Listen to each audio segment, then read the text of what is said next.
A conversation between Dr. Margaret Boyle Spelman and Dr. Clare Crellin about her journey with Carl Gustav Jung and her book entitled Jung's Theory of Personality, A Modern Reappraisal. The conversation takes place in Clare's native Isle of Man in the Language Revival Centre in Thie na Gaelgey Init Éiviocha a Chéanga. This is Margaret speaking, and hello, Clare. Hello, Margaret. I'm a clinical psychologist and psychoanalytic psychotherapist, Clare, with an interest in Winnicott and now Milner. And Clare, you are a clinical psychologist, a psychoanalytic psychotherapist, and a Jungian scholar. I'm so glad that we are finally doing this because despite my interest in psychoanalysis and psychology, my knowledge of Jung is surprisingly scant. And I've had this podcast in mind since I read your book, so others could hear about you too. Thank you, Margaret. I know what you're saying. Clinical psychology and an interest in Jung don't often go together. So you are a representative of the book's readership. And Clare, when we were doing our PhDs in the University of Essex Centre for Psychoanalysis, it was really lovely for me to discover that we shared not just our interest in psychoanalysis, but a working career in clinical psychology and qualifications in counselling psychology. Because that is, in my experience, a pretty unusual combination that we share. And it was lovely for me too. I was very glad to discover our common ground. And I remember those interesting conversations we had around the connections between Winnicott and Jung. Where our specific interests differ, it seems to me, is that my primary focus has been in Donald Winnicott, and I'm a fellow of the Psychological Society of Ireland.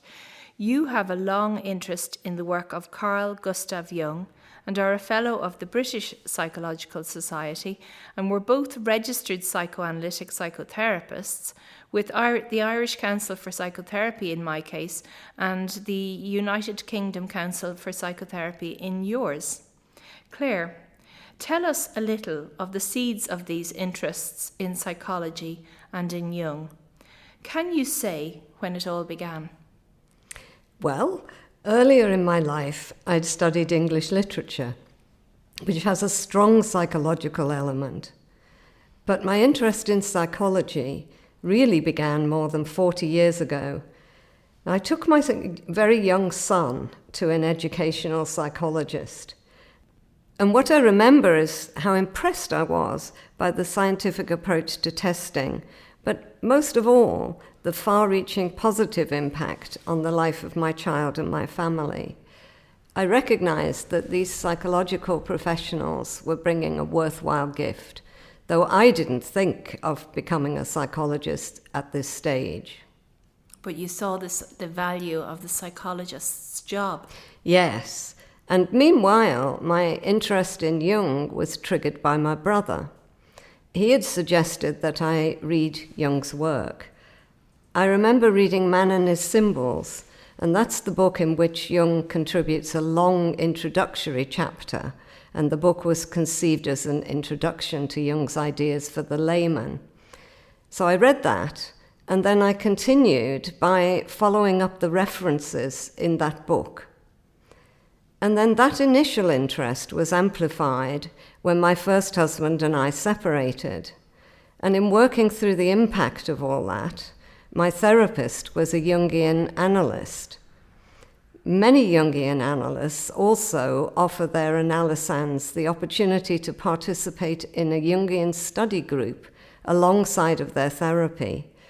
So I took up that offer, and I was in such a group for 18 months in the Isle of Man here. And those groups are based on reading and discussing Jung's work. I found that for me, this study group hugely enriched my understanding of the type of therapy that I was undertaking. Okay, and your interest continued after the 18 months? Yes, initially through a friendship. And in fact, this is the first person that I mention in my acknowledgements in my book. I first met this friend, HL, in the Jung study group, and he facilitated and stimulated my exploration of Jung over many years. And maybe some people might find it interesting that in this age of email now, this conversation many years ago was conducted through almost daily letter writing after I left the Isle of Man to work in England. And that letter writing went on until my friend died 10 years later.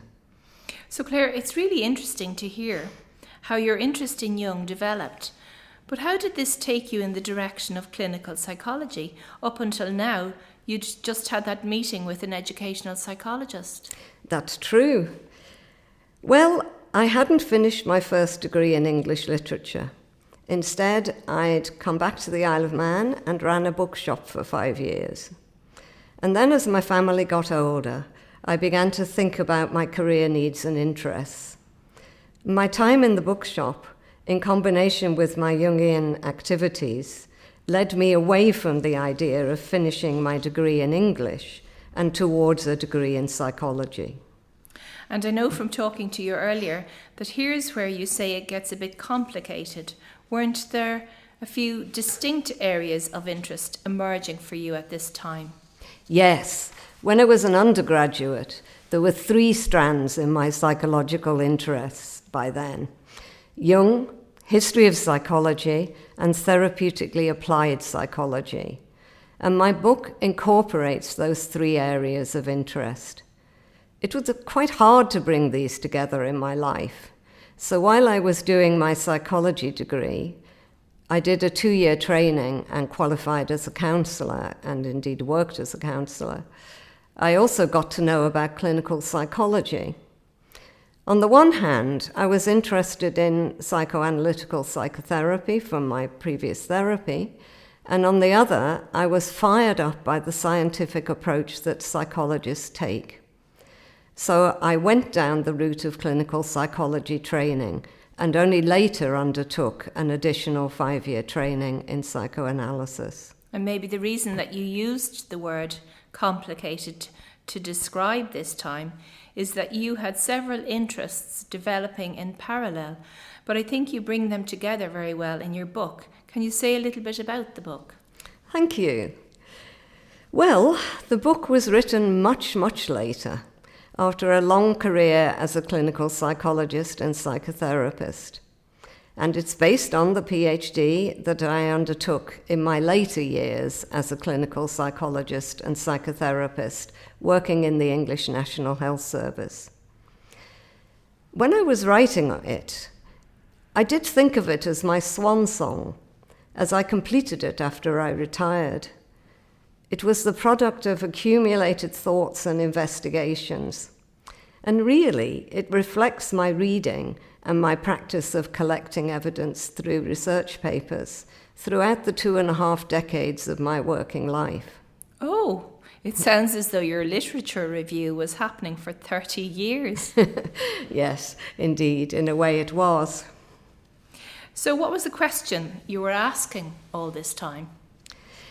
Well, I was trying to answer questions that have been there for me since my training as a clinical psychologist, where I first met a certain amount of the antipathy that surrounds Jung.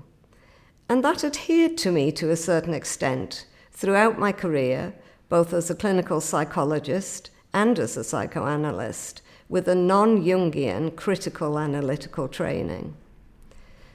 Perhaps I was asking myself the question, why is it that my colleagues don't study Jung when it has been so valuable to me? Could it be that Jung's ideas don't really have the values that I saw in them? I was aware of the dangers of being a devotee too, and I wanted to open myself to doubt, to look at Jung's ideas myself from a critical perspective. Okay, so now we are ready to discuss this book that asks and answers these questions. Can you describe the book to me? How is it structured? Well, overall, the book is about Jung as seen through the lens of personality theory. And the reason that I take this approach is that this is the form in which Jung is mostly described within textbooks. The thread that goes through the book is the notion of individuation as the core of his personality theory, rather than the typology, which is often spoken of as if it were the whole of his theory of personality. And the typology, of course, is the basis of the Myers-Briggs personality inventory. In fact, I'm saying that the core thread of the notion of individuation, which is also the core of his personality theory, runs through all of Jung's writing, whether he's speaking of religion, alchemy, archetypes, or personality. It's also the theme of his Red Book, which has only recently been published. Okay, and Claire, while we're talking about Jung's writing, I wonder if we might tell listeners about something which really surprised me, which is that Jung's work is not all published. Isn't that right? The collected works are not the complete works, if I have it correctly. Yes, absolutely. I believe that only about half of Jung's work is published, and much of his writing remains to be prepared for publication. In recent years, this work has begun. In fact, Jung's Red Book, or Liber Novus, which is a crucial book, and in fact is the key to understanding all of Jung's thinking, was published for the first time in 2009, edited by Sonu Shamdasani. But going back to the idea then of Jung as a personality theorist. Well, the central construct of Jung's personality theory, as I've said, is the notion of individuation, and that is the theme of his Red Book. The position that I take in Jung's theory of personality, A Modern Reappraisal, is that Jung's conceptualization of individual adult development, that is to say, personality, underlies his entire work, and that consequently, none of the topics I mentioned earlier, like religion, alchemy, or archetypes, can be considered independently of his theory of personality. So the personality theory is throughout his entire work, and all of his thinking comes into personality theory. It's not in any one volume. That's right. And this is my position, and I came to this position from reading his collected works and everything else that I could access in English. I realized that I was grappling with the question of why Jung's work was almost totally absent in British clinical psychology, whilst clinical psychologists in other parts of the world and many counsellors study Jung as part of their training. So, Claire, you chose the title Jung's Theory of Personality, A Modern Reappraisal. And would I be correct in thinking that part of your hope in writing this book is that Jung's ideas would be reintegrated into the future training of clinical psychologists, particularly in the United Kingdom? Well, I'd love to see that, but I can't tell people what to do. I just hope to stimulate readers to think more deeply about Jung's ideas. I think it's not possible to think deeply and critically about Jung's theory unless you have a real understanding of it in its complexity. I do want to help people to understand Jung's thinking, and in the book, I try to speak of Jung in a balanced way and in ways that I hope that my colleagues might relate to. I'm also concerned to offer an accurate description that reflects the spirit and the full complexity of his ideas. So I'm not prepared to simplify Jung in order to get his ideas over to people. I'm really concerned that the criticisms that have been levelled at Jung have been based on only a partial and selective reading of his work. For example, by focusing on volume 17 of the collected works, and that's the one that has the title Personality, or by extracting the typology from volume 6 And the typology is really the best-known aspect of his personality theory, and in my view, in many ways, perhaps the least interesting. So you're saying that most clinicians, most clinical psychologists, come across Jung in this way, as a personality theorist?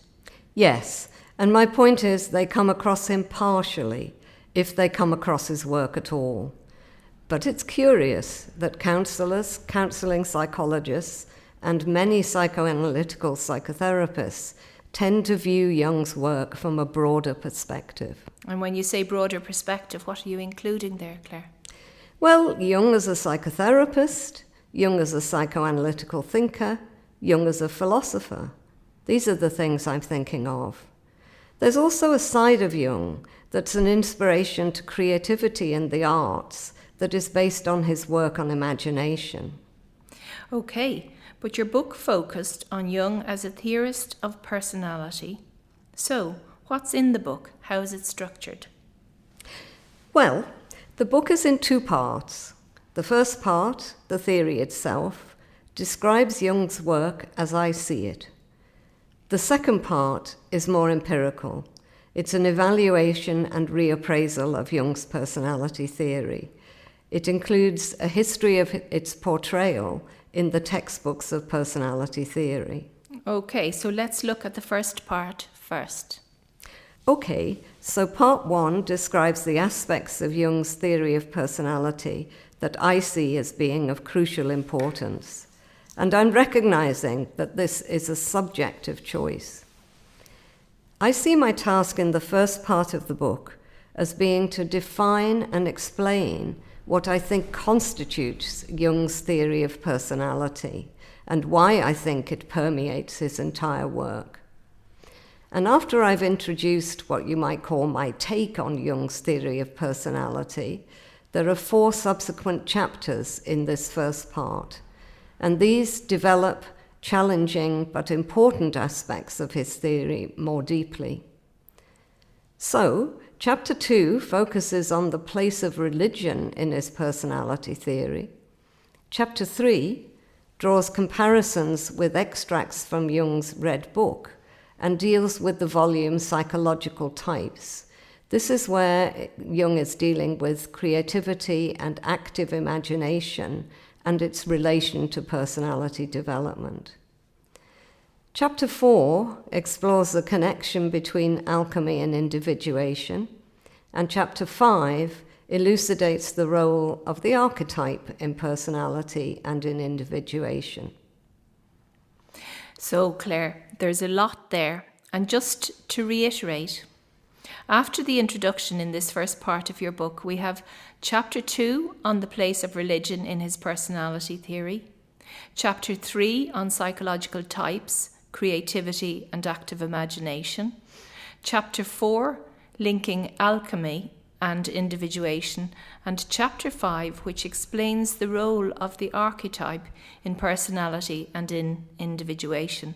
And mention should also be made here of the fact that you've made available helpful explorations of some of the Jungian concepts on the internet in your author's profile with Taylor Francis Publishers. Yes, indeed, and I hope people may find these written notes useful. Part 2 of the book begins after Chapter 5, and this marks a shift away from the complexities of theory into empirical research.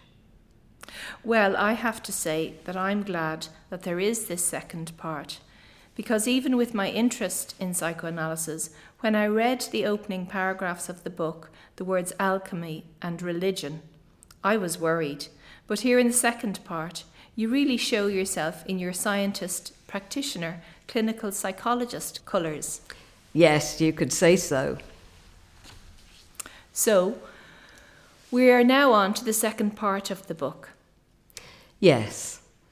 The first chapter of the second part of the book looks at the historical construction of Jung and his work, and how the picture of Jung has been handed down to generations of psychologists through the textbooks of personality from the 1930s to the turn of the 21st century.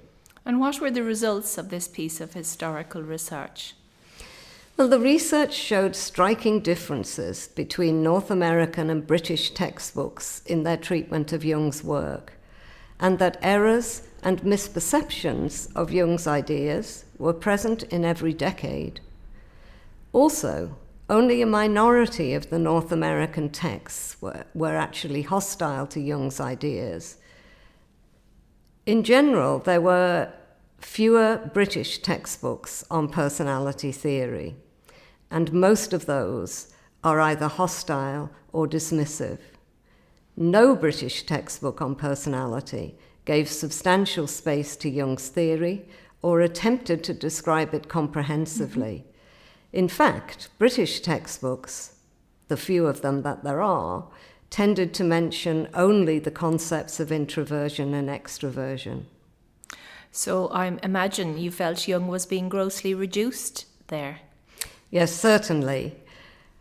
But the main result that emerged was that there was a striking inconsistency in the author's evaluation of Jung's work. What some liked, others criticized. The position authors took in relation to Jung's value as a personality theorist largely depended on the author's attitude to the prevailing view of psychology as a science. That's very interesting. I wonder if this idea of Jung as being out of step with the idea of psychology as a science continues to influence psychologists. Yes, I think it does. At worst, I found that there was a certain amount of myth-making, and that can be damaging.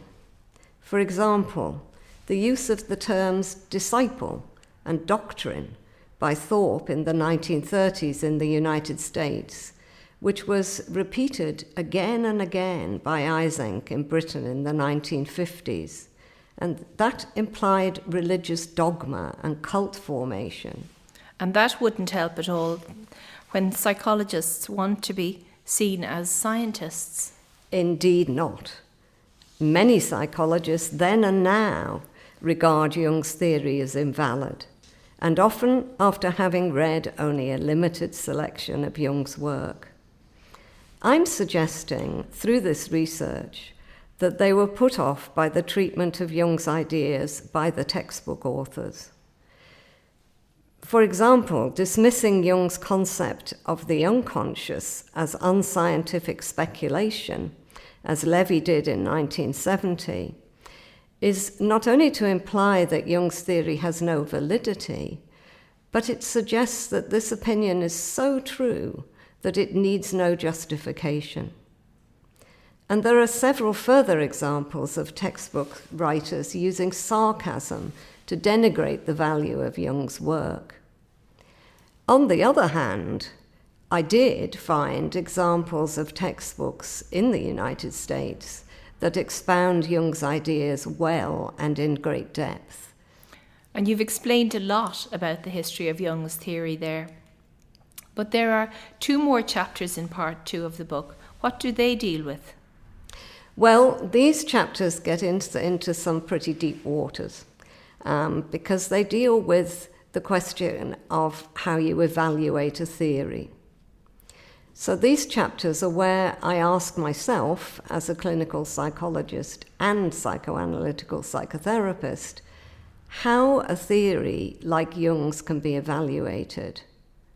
We are really saying that we have a preferred theory and that we like to be in a psychoanalytical home where everybody likes what we like. So I am accepting that it just isn't enough to like a theory or even to find it useful, even though that is a possible way that we clinicians often do evaluate the theories that we use. Yes, we probably do. Okay, Claire, there are 3 chapters in part 2, an empirical review of the treatment of Jung in textbooks of personality theory, a chapter on how theories can be evaluated, and a final chapter on the value of Jung's personality theory. Are we now looking at chapter 7, the second chapter in part 2? Yes. And what I found myself wondering about is why we really don't use any structured, systematic methods of evaluation.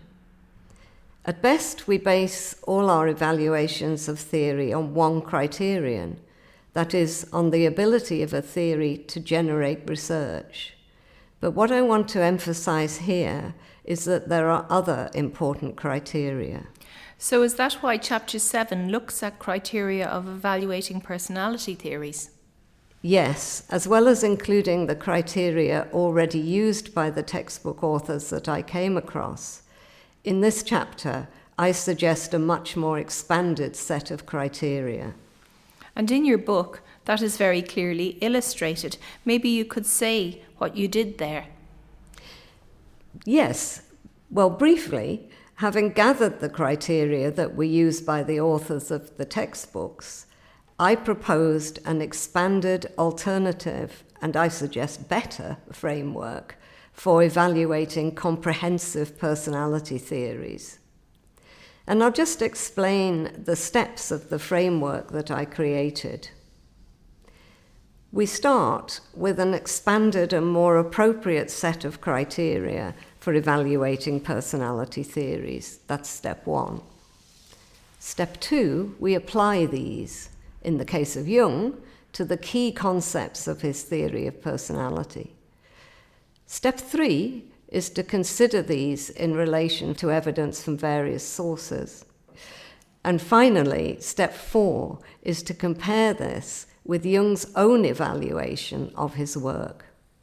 And these 4 steps make a framework for evaluation that relies on the use of criteria. But this is only one way of evaluating a theory. There are other approaches. So where to next then? Well, the framework comes in Chapter 7. So what remained for me to do in Chapter 8 was to make my own appraisal of the value of Jung's personality theory.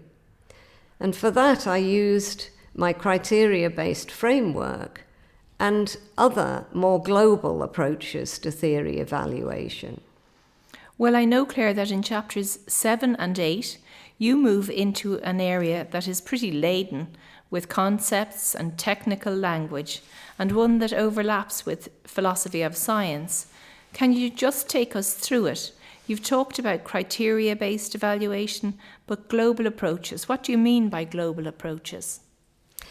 Well, I mean that in contrast to taking individual criteria, we can look at the explanatory value of a theory as a whole.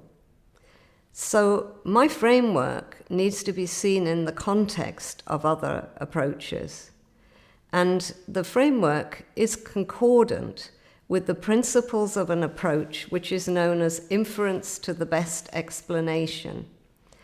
And this is a long name for a systematic way of choosing among competing hypotheses on the basis of a set of criteria and principles. It's actually a new field, especially in relation to psychology. The original researchers were Thie and Lipton in the 1970s, but they looked at scientific theories in general. It was only in 2000 that Proctor and Capaldi and then Haig have reviewed the method in relation to psychology. And to put it simply, inference to the best explanation is just a way of making comparisons between hypotheses and finding those that are the best available. So this sounds revolutionary in that psychologists traditionally consider the research to be good if they find significant results, significant differences. But this is more about asking the best questions. Is that right? Yes, exactly. But it includes how the questions have been answered. Inference to the best explanation is a second stage of theory evaluation, like a meta-analysis. It allows you to compare the theory in question with other theories that address, explain, or solve the same problem. And Lipton and Haig use a rather nice term, which they call the loveliness of a theory. It sounds very vague, but it's actually a precise term.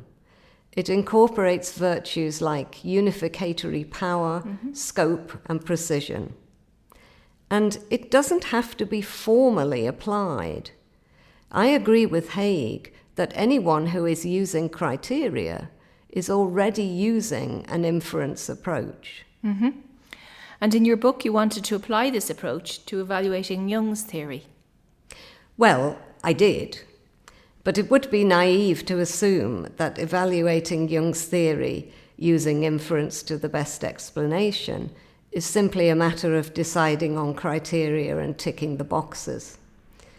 The tricky bit is that it requires comparison with other theories that seek to explain the same phenomena. And there's a problem with this in relation to large, comprehensive theories that may have many strands. And Jung's theory seeks to explain as much as possible about individual mental experience and personality development. Few personality theorists attempt this as comprehensively as Jung did, and those who were as comprehensive may not have been asking quite the same questions. So finding comparative theories is a challenge. Plus, comparable theories may have come much later. Hence, this is an approach that is usually applied retrospectively. And so Jung's scope is wide, and therefore there are parts of his theory that have no comparisons. Indeed, I do think that is so. But I should just add that there are a few things that need to be borne in mind about a criteria and inference approach. Firstly, and most importantly, you don't have to prove that the theory is true. And secondly, you're considering explanations in the light of plausibility. So, inference to the best explanation proposes that the best explanation is a combination of the likeliest, that is to say, the most plausible explanation, and the loveliest, and that is defined by other criteria like simplicity, scope, and precision. And it's worth adding that Thagard actually designed a computer program known as ECHO in 1978 to implement this. In 2006, Proctor and Capaldi summarized its principles. A good theory is superior if it explains phenomena, has fewer disconfirmations or problems, solves long-standing difficult problems, has wider scope, is logically coherent and parsimonious, and if powerful applications come from it. Now, ECHO has mostly been used on theories like Darwin's theory of evolution, and you could say that it's really a model of one aspect of scientific change. So ECHO is a model of the process of scientific change. Earlier you were saying that there are a few things that need to be borne in mind when talking about global approaches. What else needs to be borne in mind? Well, there are two further notions that are recognized as impacting on theory evaluation. One is Whewell's idea of consilience, which he proposed in the 1850s. The other is Geer's concept of satisficing from the 1980s. Consilience and satisficing. Will you first explain consilience, Clare? Well, consilience means that a theory gains value when it's supported by evidence from a variety of different sources. And it's actually the strategy used by both Darwin and Jung, who drew on evidence from other disciplines and other sources to support their ideas. With respect to Jung, John Hall in 2011 had consilience in mind in his review of the cross-disciplinary evidence supporting Jung's concept of the archetype. Okay, so that's consilience. But what about satisficing, which I've only heard of previously in relation to organizational psychology and manufacturing? How interesting. I came across it as a term used to describe scientists' practice and in relation to models of the process of scientific change. A point I want to make, though, is that within the thinking about the various models of the scientific process, one idea that's gained ground is Rorty's notion of relativism. And relativism proposes that theories are alternative descriptions or stories, all of which are equally possible. And that's not my position. For me, the basis for accepting a theory, and this is also true of inference to the best explanation, is that the most valuable theory does explain phenomena better than other theories do. You could perhaps say that it satisfices.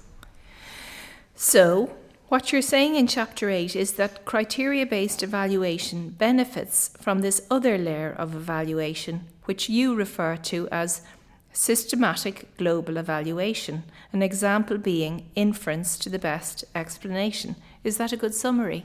It's a very good summary, and I know that it's a really difficult area to talk about and to discuss. But one crucial benefit that this additional layer brings is the potential for self-criticism. For example, one can criticize one's own criteria in comparison with those of others. As I've demonstrated in the conflicting views expressed by the textbook authors, different psychologists make judgments based on their own standards, which inevitably introduces bias. Now, obviously, the question of bias can be raised in relation to my own criteria, and I hope that readers of my book will decide whether my criteria and my framework for evaluation are sufficiently comprehensive. Yes, because you are proposing that people critically read and evaluate your book also. Well, I certainly hope so, both in relation to the accuracy and comprehensiveness of its description of Jung's personality theory, and to the usefulness of its consideration of the issue of evaluation. Okay, well now we will be coming next to the final chapter, which you have called An Approach to Evaluating Jung's Personality Theory. We're talking about the final chapter now in part 2 of your book, Clare. Why is chapter 8 called An Approach to Evaluating Jung's Personality Theory rather than an evaluation per se? Well, it wouldn't be possible to directly apply the method of inference to the best explanation or the computer program ECHO to Jung's theory of personality. And that's because there's the problem of finding a comparable personality theory of similar scope, and particularly one that addresses the same questions. And there is also the problem of the lack of research data. So instead, what I did was included its principles into my framework. And in chapter 8, then, I take 2 examples of ways of applying this as a framework for thinking. I take 2 of Jung's key concepts. Firstly, the relationship between consciousness and the unconscious, and secondly, the concept of archetypes. And I examine them against the criteria of coherence and validity. So I'm using these as selective examples simply to demonstrate what can be done. And you've mentioned the difficulty in identifying comparable theories and the lack of research data. Are there other reasons? Yes, I think so. I think that a full and comparative evaluation of Jung's theory would need to be an interdisciplinary as well as a long-term project, and that is just not yet happening. So why do you think this is, Clare? Well, there are differences of values between Jungian scholars and scientific psychologists. But I do think that a collaboration to generate more good quality data could potentially heal long-standing divisions between Jungian scholars and other psychologists. Well, Clare, on that note, What occurred to me, having read the book, is that in the two parts of the book, you managed to put your own two professional parts together, of clinical psychologist and Jungian scholar, in a productive collaboration. So let's talk about this final chapter now. You picked the criteria of coherence and validity. What made you choose those two criteria to focus on? Well, they are the most challenging, and they were considered fundamental by almost all the authors whose textbooks I reviewed in Chapter 6. Structural coherence is important because it's logical. It enables Jung's theory to be considered from a scientific perspective. And validity is important because many people claim that Jung's work lacks credibility. Often psychologists think that his ideas are outdated, if not arcane, and mistaken, if not delusional. So that's why validity is of the greatest importance. But later, in Chapter 8, I do also look at the value of the whole of Jung's theory in the light of some of my other criteria. Oh, okay. Will you tell us what these are? Well, these are complexity and scope, heuristic value, moral or ethical value, originality, and therapeutic value. And I argue that far from lacking structural coherence, Jung's theory has a clear and evident structure that corresponds with schematic representations of the structure of a scientific personality theory, such as those offered by Murphy in 1958, Maddy in 1966, and Millon in 1969. I think you find support for coherence and validity, Clare. And there's a lot there, a lot to consider. And I know that there are diagrams in the chapter illustrating theoretical structures which people will find very helpful. So now, could you say something of your treatment of the other criterion of validity? Well, the issue of validity is more difficult in a way. And this is because of the lack of a comprehensive review of evidence that supports or disconfirms psychoanalytical ideas.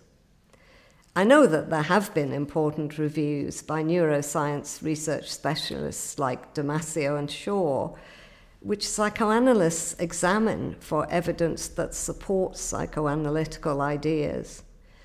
But there is that tendency to seek confirmation rather than disconfirmation. And these reviews include speculation as well as evidence. Nevertheless, there are significant examples of experimental research that throw light on Jung's work. I draw attention to areas of research that have yielded interesting results, and I suggest fruitful areas for continued evaluation. And what I found interesting is that experimental evidence that might have falsified Jung's concept of the unconscious as a state of awareness of self that is simultaneously capable of reflecting on its own processes, in fact supports it. Now, I remember, Clare, that in Chapter 8, you said that you also looked at the validity of archetypes. So, might you say something on your findings there? Yes.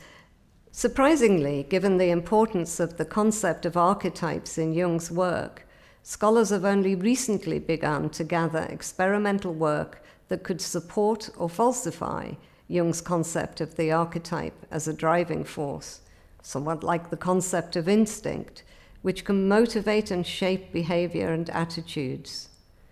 I look at what there is, and I also look at the development of emergence theory, which combines strands of research, some of which correspond with aspects of Jung's theory of archetypes.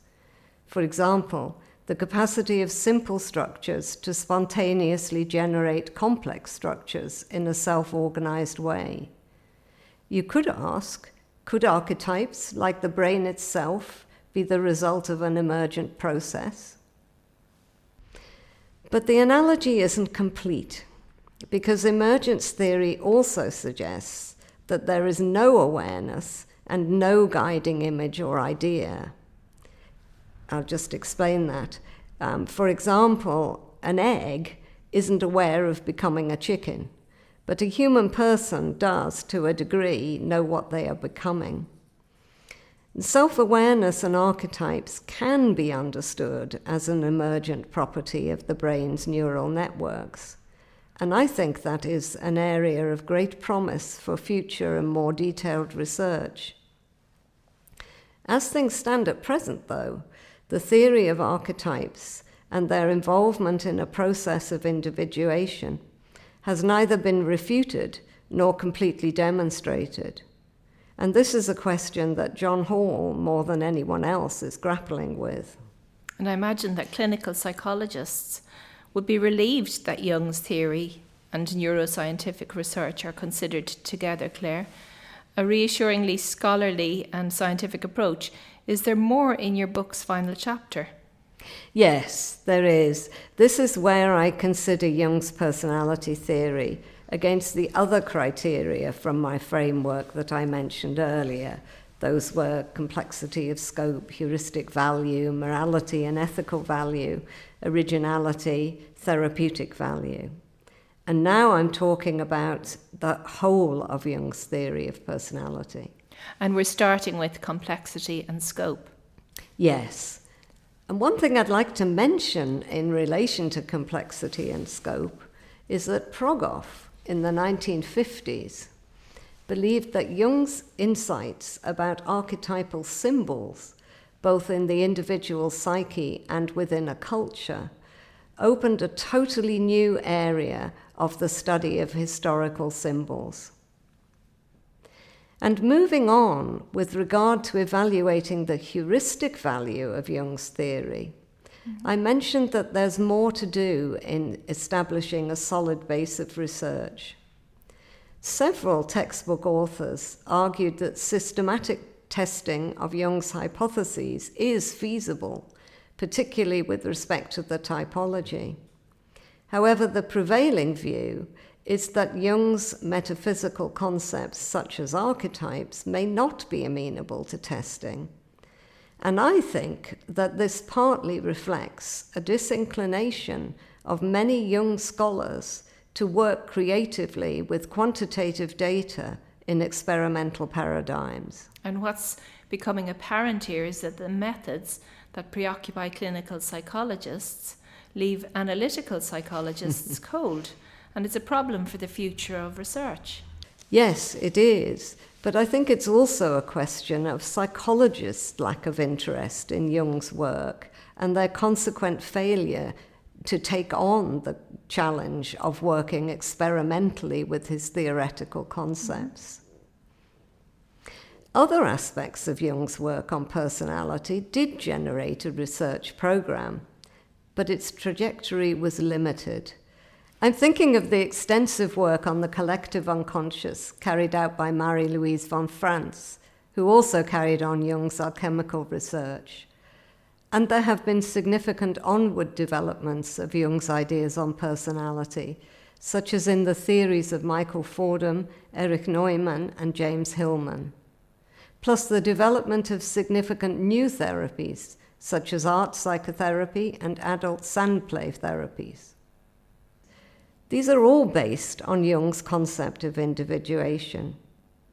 And it shouldn't be forgotten that Jung's work on personality inspired other personality theorists, not least Carl Rogers, whose work motivated the growth of counselling over the last 40 years. I didn't realise that's interesting. Yes, it is.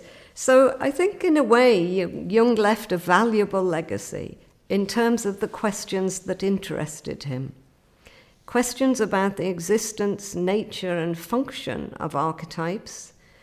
Questions about the phenomenology of individuation and the nature of non-rational logic, such as that in dreams, and the role of creative imagination in personality development.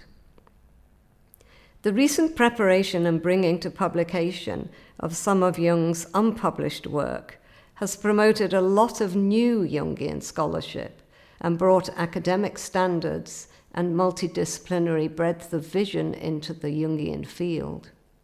Yes, and perhaps we do forget the fact that he came at an earlier time than many of the theorists important today and might have influenced them without their being aware of it. And it's surprising to learn that important parts of his work are still being published for the first time or are yet to be published. This must also mean that a global appraisal of his work is not yet complete. He isn't fully known, and so he's not finished giving to the world of research, don't you think? Absolutely. But for the moment, we must go with what we have, bearing in mind our criteria and our values until more material is available. And one very important criterion for evaluating any theory is its moral and ethical value, and indeed the assumptions on which it's based. Strangely, these are the aspects that are most easily forgotten. Ethical value includes, for example, the way in which a theory constitutes human life and the use to which the theory can be put, its potential for good or evil. I argue that Jung's theory is morally appealing because his concept of individuation is creative, non-prescriptive, non-dogmatic, and non-fundamentalist, since Jung is not showing the way. Instead, he suggests the existence of an internal mechanism by which individuals can generate their own way through finding for themselves a new attitude or position. Furthermore, finding a new position on the individual level opens the possibility of advancing social and political pluralism. Hence, the theory is also optimistic. Interesting. Optimistic? Well, yes, really this is Jung's contribution to saving the world, as well as helping the individual. The concept of individuation brings a transcending purpose to confronting evil within the self. He offered a way of balancing hope and despair within the personality and potentially in the world. And in that idea of recognising the evil in oneself, I can see how people consider Winnicott to have been influenced by Jung's thinking. I'm thinking of Winnicott's piece on war and his famous paper also on hate and the countertransference. Yes, indeed. And it's the basis for withdrawing negative projections generally. And actually, Winnicott and Jung were almost contemporaries. I know, and you were saying earlier that Jung had a particular take on the idea of originality, and you evaluate his theory of personality on this criterion of originality. I do, but I want to say firstly that for Jung, originality didn't mean having different ideas from other people. He's more interested in a kind of consilience, and for the most part, though not always, he seeks to discover similarities with contemporary and particularly historical ideas. So he doesn't claim originality, merely that he has produced new vines from old roots. On the other hand, Ira Progoff, who I mentioned before, and who in my view expounds Jung's metaphysical ideas more accurately and sensitively than any other writer, saw Jung as having contributed something very original to the psychology of personality. In Jung's realization that the unconscious contained much more than Freud's first formulations had suggested. One thing that Progoff says that I find interesting too is that Jung's scheme not only situates individuals within a family, a social sphere, and the human species, but it links them to the cosmos, however far that reaches. So for Progoff, Jung's originality is his vision, the breadth of his conception of what it is to be human. And to understand more about what Progoff meant by cosmological, you might want to read Progoff's own work, or my chapter on Jung and alchemy, or visit the brief notes available on my author's profile. Yes, I can assure the listener that a visit to Clare's additional material will be very worthwhile. But what you were saying there, Clare, about Jung's emphasis on people getting to know the evil within themselves and the link between the person and the cosmos, that reminded me of Winnicott's idea that all originality has its basis in tradition. That's wonderful. Recognizing that is so valuable. So let's continue. You were talking about originality. Well, a second way in which Jung was original is in the prominence that he gave to creative imagination as a defining characteristic of all individuals, and the central value he gave to the imaginal processes in therapy. That some other psychodynamic psychotherapies also do this may in part be the result of Jung's influence. Could you explain that a little more? Well, Jung's practice of working with the archetypes themselves in therapy meant that Jung was working further up the line from today's cognitive psychotherapist. That is to say, Jung was working where thoughts are not yet fully formed or articulated, and where information is being transmitted unconsciously from person to person. And his alchemical metaphor also provides a theory of the stages of personal change and transformation. You've been talking there, it seems to me, about the process of thought at a time before the thought is fully formed. Yes, when the thought is just barely discernible, when it's being hinted at in the language used in the therapy session, or in a person's dream images, or in created images like paintings, drawings, and mandalas. So some therapists use active imagination practices like painting and writing as part of the therapy work. And I think that Winnicott makes use of an imaginal creative space too. Yes, Winnicott's idea of psychotherapy as play, as happening between the two play areas of the therapist and the patient. So it seems to tie in with that idea, and his idea of therapy as potential space as well. I suppose that area is an unknown entity, how much therapists are influenced by one another. Winnicott prized his own creativity and expression, and that of other people's, so much that he didn't give primacy to linking his thinking with that of other people's. And I'd just like to say, in relation to the indirect ways in which therapists influence one another, I think that you have to take into account the huge readership that Jung's work has had and its availability in many countries that meant that his ideas are likely to have influenced the development of most of today's psychodynamic approaches. I mentioned earlier, for example, his influence on Carl Rogers, and he also influenced figures like Maslow, who introduced the term self-actualization. The transmission of ideas may be hard to trace, but it is significant and widespread. And it seems to me that what you're suggesting is that Jung has had influence, but it's not obvious or acknowledged influence. Yes. And so that's one aspect of originality. Yes, and inevitably, in talking about that, we have already overlapped into talking about his heuristic value. And this in turn overlaps with therapeutic value, the final criterion that I examine in this book. And maybe that's not surprising, as there is a structural coherence, as you say, and the concepts are intertwined to a degree. Indeed, and it's worth remembering that evaluation criteria themselves are theoretical concepts. And it's important to say that therapeutic value is not unique to any one therapy theorist.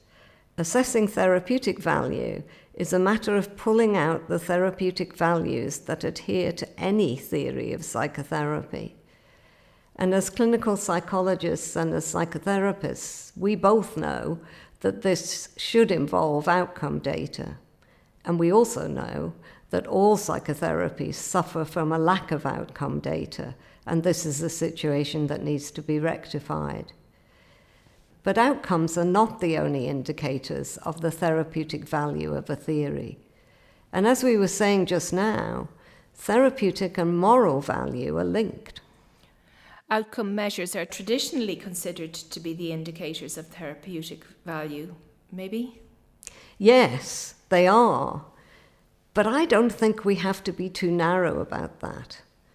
We can also think about how the human person is constituted within the theory and the therapy approaches derived from it. A theory's descriptive value, too, its scope and its social value, are also related to therapeutic value. And Jung made a number of changes in therapy practice. First, his practice of working in a face-to-face position reflected his relational approach to the connection between analyst and analysand. So this is not an expert and patient relationship, but an encounter between two equal human beings that fosters the mutual creative connection between the unconscious of the analyst and the unconscious of the patient. And there seems to be a sensitivity to the equal status of the therapist and patient. And this reminds me of Winnicott's dedication of his final book, where he thanks his patients who have taught him. So others after Jung may have taken this up from him, but without realising it. Yes, indeed. And I think it's implied in the way almost all psychodynamic psychotherapists talk about transference and countertransference and how we work with that. Yes. And a second aspect of Jung's therapeutic value and influence on psychotherapy practice was his emphasis on mutual transference as the main channel of transformative processes, and on the positive aspects of countertransference, his idea of transference as a two-way transformative process. His idea of transference as a two-way transformative process. Yes, one which promotes a relationship in which it's accepted that both analysand and the analyst learn and grow. Mm-hmm. Yes. Both Jung and Winnicott recognise the contribution of the patient as well as the analyst. Yes, and this takes me to the third change, which I see as an advance in therapy practice, and that's Jung's emphasis on becoming rather than cure. He used the metaphor of the acorn, whose purpose it is to become as fully as possible the specific individual oak tree that it has the potential to become. Oh, lovely metaphor. It is, isn't it? And a lot of people will recognize that this metaphor has been advanced and developed in Hillman's writing in particular. And as I explain earlier in the book, I see this metaphor, this idea, as the fundamental basis of Jung's concept of individuation. Okay.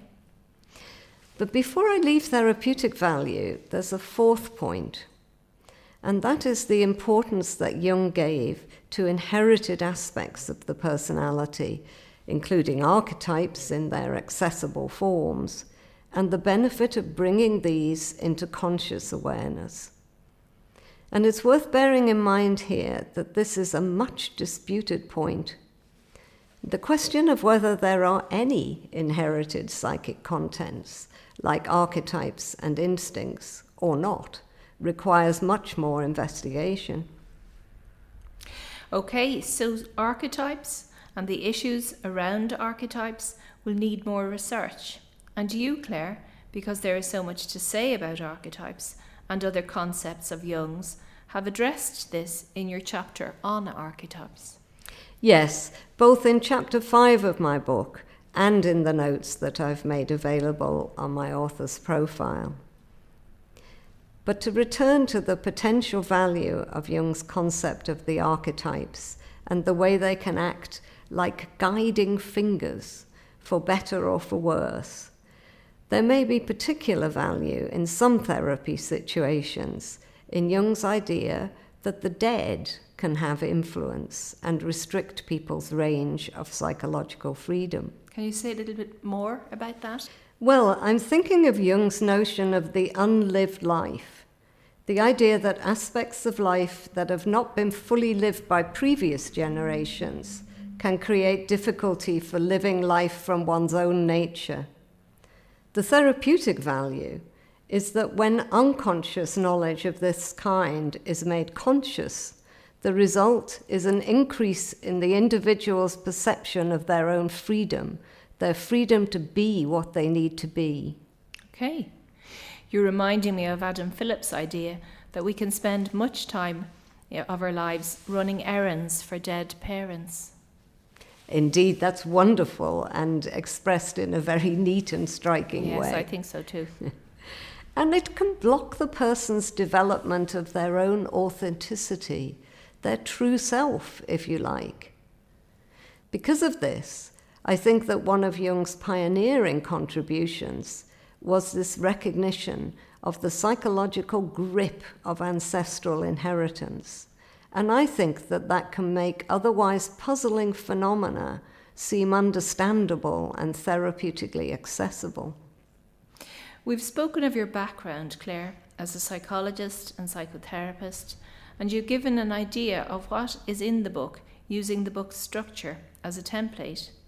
We've mentioned that in part 1, you offer your view of what constitutes Jung's theory of personality, and you say that this is to be found in all his writing, including his work on religion, alchemy, and the archetypes. In part 2, the more technical and empirical aspect of this study brings your two professional selves together. So I'm interested to know, after all that, have you answered your original question? Why is it that your colleagues don't study Jung when it's been so valuable to you? Well, I've shown, I hope, that it's partly to do with the way Jung's ideas have been presented to them. And to me, also as a psychology undergraduate. Part of my book answers the implied question that follows from that, which is, has Jung's theory of personality any value for anyone? In answer to that, as I say at the end of the book, I might have concluded that Jung's theory is not a personality theory at all, or I might have decided that it is a personality theory, but one with a limited value. What I actually conclude is that if Jung's personality theory had not been a part of psychology's history, I think there would have been a loss of a visionary conceptualization of psychology itself. But I also think that this vision needs to be reintroduced to psychology, as psychology is no longer aware of it. So what is its value? Well, you could say that Jung was a visionary, like Blake, who expressed his vision of life in his art and poetry. Jung expressed a vision of what it is to be human in his theoretical writing. But as we know now, he also expressed this in the painting and poetic writing that preceded it and helped him form his psychological ideas. Jung shows how ideas are formed and grow from a process that is initially barely conscious and may even have its own non-rational logic. This means that we start with a non-rational process that is neither deductive or even inductive, but is a creative process that later becomes rationalized through subjecting it to a second layer of rational analytic thinking. I think that it is in this sense that Jung radically challenges psychological and scientific epistemology. He problematizes and disturbs assumptions about scientific thinking. Clare, thank you very much for this podcast, for allowing me to talk you into it, and for the conversations we had leading up to it. We recognised early on that the book and Jung's theory is too rich for one podcast. which is when you agreed to provide the valuable online extras. It's been a pleasure. It would have seemed unbelievable to us, perhaps, as we trudged our way through our PhDs, that we'd actually be knocking fun out of the proceeds in this way. But we did, and it's been a pleasure, my friend, witnessing your valuable scholarship and helping you share it with others in this way. I hope listeners enjoy it and feel they know more about Jung at the end. Thank you. It's been a very valuable and enjoyable experience for me, Margaret. Thank you very much for your stimulating questions and for giving me this chance to speak my thoughts, which is so different from writing.